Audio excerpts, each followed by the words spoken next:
Joining us now to talk a little bit more about food inflation is Director of the Agri-Food Analytics Lab at Dalhousie University, Sylvain Charlebois. Professor, overall, inflation slowed last month, but food prices continued to climb. Do you anticipate them stabilizing at all in the near future? Unfortunately not.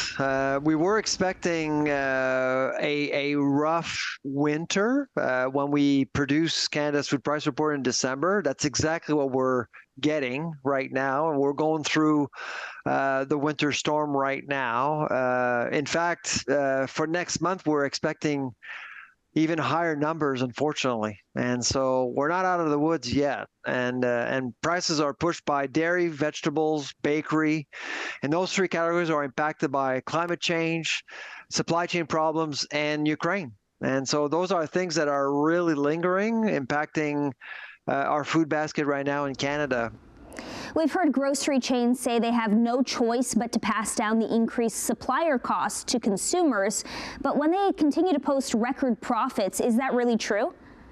Well, they are posting higher profits, and that's actually quite normal because with inflation, you're expecting higher profits for all companies. That's how it works.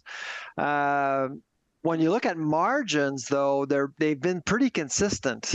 However, and this is a big however, when you compare profit margins in Canada versus the US, our grocers' profit margins are double of those you would find in the US. So on average, you're looking at a 3% profit margin in Canada versus 1.5, 1 to 1.5.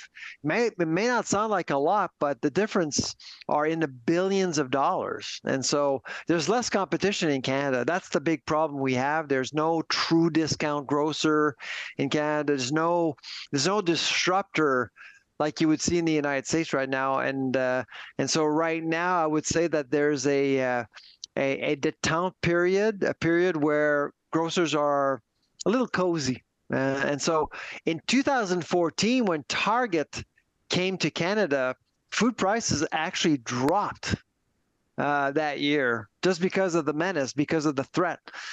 That's kind of what we need right now, I think, to shake things up a little bit. Can you speak a little bit about how even before inflation, fresh food prices disproportionately affect lower income people? What are some strategies they can use to lighten the load? They need options. So if you're doing the same thing you were doing last year when it comes to grocery shopping, you're really spending too much money. You have to change location. If I were to be a consumer in your region, I would actually pick 3 stores: one big box store, one specialty store, and one discount grocer. Okay, like a No Frills or something like that, and you alternate between the 3 stores over 3 weeks. You don't have to go through all 3 every week, but alternate. And you'll see that you'll become smarter. You'll have a better sense of what's going on with prices, and you'll know where deals are over 3 weeks. That's the best thing you can do given the time you have. So make sure you're checking those food prices before you head in. Thanks so much for speaking with us, Professor. My pleasure.